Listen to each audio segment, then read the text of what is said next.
आप देख रहे हैं GTS न्यूज। चैनल को सब्सक्राइब, लाइक और शेयर करना ना भूलें। मैं पंडित कैलाश पचौरी जी। आज देश के अंदर जो व्यवस्था बनी हुई है, कहीं उथल पुथल है, कहीं ईरान का युद्ध जो चल रहा है उसका भी कुछ प्रभाव दिख रहा है, क्योंकि अभी प्रधानमंत्री महोदय ने एक सूचना प्रेषित करी थी कि कुछ गाड़ियां को कम कर दें।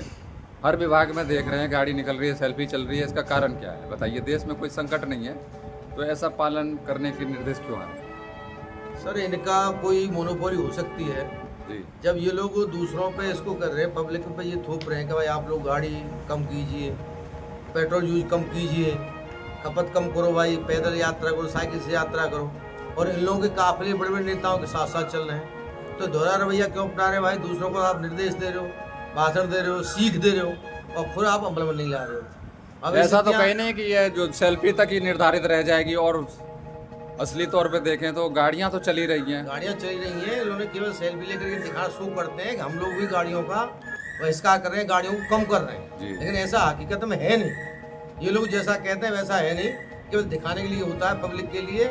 अपने ऐश्वर्य में इनकी कोई कहीं कमी नहीं है, केवल पब्लिक को मारे जा रहे हैं। पब्लिक को कोई ध्यान नहीं है, न एजुकेशन पे ध्यान है, न महंगाई पे ध्यान है, न किसी स्तर पे कोई रोजगार की कोई व्यवस्था है। और आने वाले समय में स्थिति ऐसी रही तो रोजगार, जो बेरोजगार व्यक्ति हैं वो भटक जाएंगे और आंदोलन भी कर सकते हैं, और स्थितियां पाकिस्तान जैसी पैदा हो सकती हैं यदि ऐसी स्थिति रही तो। अभी देखा जा रहा है कि 4 विधायक, एक सांसद कहीं नजर नहीं आती है, और विधायक जो है गर्मी में कहीं छुपे हुए हैं या तो माला पहने हुए नजर आते हैं कहीं बैठक में। इन लोगों का काम केवल भाई साहब पब्लिक डीलिंग का काम है। जब अपना इनका कहीं चुनाव इलेक्शन जब होते हैं तो लोगों के पास जाते हैं, उनसे अपना संपर्क करते हैं और अपना उल्लू सीधा करते हैं, सीधी सी बात। अभी यमुना जी देखा जा रहा है जी, यमुना जी में तो आचरण करने के लिए पानी ही नहीं है, वो ऐसा अशुद्ध पानी है कि उसको लेने में भी संकोच करते हैं। जब दूसरा शासन शुरू हुआ है 22 से लेकर 27 तक चल रहा है, उनका पहला ये मिशन था कि यमुना को साफ करेंगे, उज्जवल बनाएंगे, उसे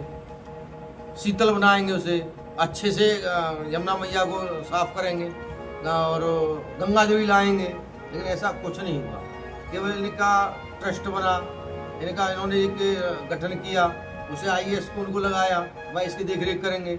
लेकिन हकीकत में आज जैसी यमुना जी पहले थी मथुरा में आज भी वैसी ही है तो 10 साल पहले थी। कहीं कोई परिवर्तन बिल्कुल नाम मात्र देखने को नहीं आया। वही केमिकल मिक्स पानी पहले था और वही आज बना। पारा सर, अभी देखा जा रहा है कि शिक्षा के क्षेत्र में भी अभी लचर प्रदर्शन है। कहीं पेपर लीक हो जाता है, कहीं बच्चे टॉप करते हैं तो उसको कोई लीडरशिप नहीं मिलती है, कोई प्रोत्साहन नहीं मिलता है तो बच्चा पीछे रहता है। यूपी को छोड़ करके वो दिल्ली पंजाब जाते हैं जॉब करने, और विधायक, MP, MLA जो भी है बड़े बड़े वादा करते हैं। क्या बच्चों का मनोबल इस तरह से कमज़ोर नहीं होता है? इतनी सिक्योरिटी के बावजूद पेपर कैसे लीक हो जाता है?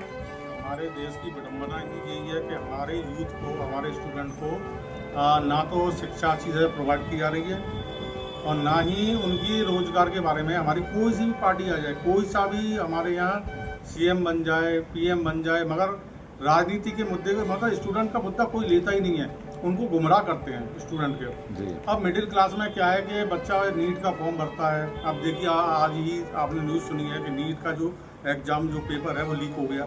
ये अब से नहीं हो रहा है, काफ़ी समय से ये नीट का एग्ज़ाम जो पेपर है वो लीक होता जा रहा है, कोई सा भी शासन आ जाए। मगर बच्चे का क्या है, मिडिल क्लास में क्या है कि बच्चा फॉर्म भरता रहे, 1200 रुपये का फॉर्म भरता रहे, कहाँ से लाएगा ये पैसा? और हर बार ये लीक करते रहेंगे, वो हर बार ही मिडिल क्लास का बच्चा फॉर्म भरता रहेगा। ये सरकार को बहुत विशेष तौर पर ध्यान देना चाहिए कि आप अभी तो प्रधानमंत्री कह रहे हैं सोना मत खरीदो, तेल मत खरीदो, गाड़ी मत, तो वो 1200 रुपये का पेपर जो आप भर रहा है, फॉर्म भर रहा है, एजुकेशन के लिए भर रहा है या सरकारी नौकरी के लिए भर रहा है, वो पैसा कहाँ से आएगा? उसके बारे में प्रधानमंत्री ने कभी सोचा है? हमारे देश के बारे में प्रधानमंत्री स्टूडेंट के बारे में कभी सोचता है कि स्टूडेंट यूथ हमारा कहाँ जाएगा, कहाँ गुजरेगा, क्या एजुकेशन पर प्रभाव पड़ेगा चीज़ का? उनके इस चीज़ को ध्यान देते हैं? नहीं, विदेशों में यात्रा कर रहे हैं साहब। हमारे PM जो है उस दिन आएंगे जिस दिन चुनाव होगा, उस दिन गुमराह करेंगे बच्चों को और अपनी सीट पुख्ता करके विदेशों की यात्रा करेंगे और मिडिल क्लास से कह देंगे रोटी कम खाए, सब्जी कम खाए, गाड़ियों पे कम घूमे। बस केवल इंस्ट्रक्शन केवल मिडिल क्लास के लिए और किसी के लिए नहीं है।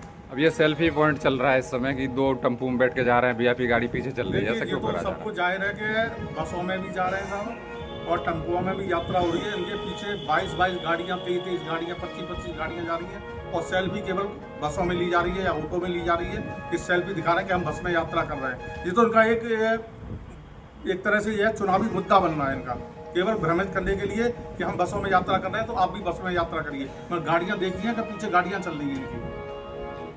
छूट रहा है गोलाई हो जा गोलाई। फोटो वैसे क्लियर दिख रहा है हम, अब ये नहीं आएंगे।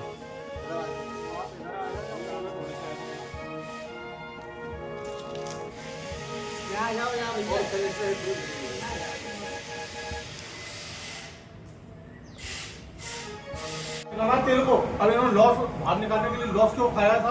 कौन जवाब मांगेगा? तुम मांग नहीं सकते, हफ्तों में मांगोगे तुम्हें जेल में डाल दिया जाएगा। तुम बोल नहीं सकते हो, कोई से नहीं बोल सकता, कोई पार्टी नहीं बोल रही है, ना बोल सकती है कोई पार्टी, और युवा भी कुछ सुनेगा नहीं है। मीडिया है, मीडिया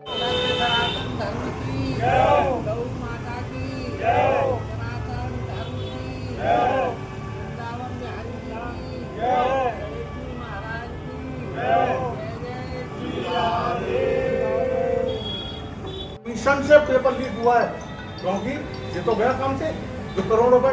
अब दोबारा फॉर्म निकले जाएंगे, दोबारा फीस ली जाएगी।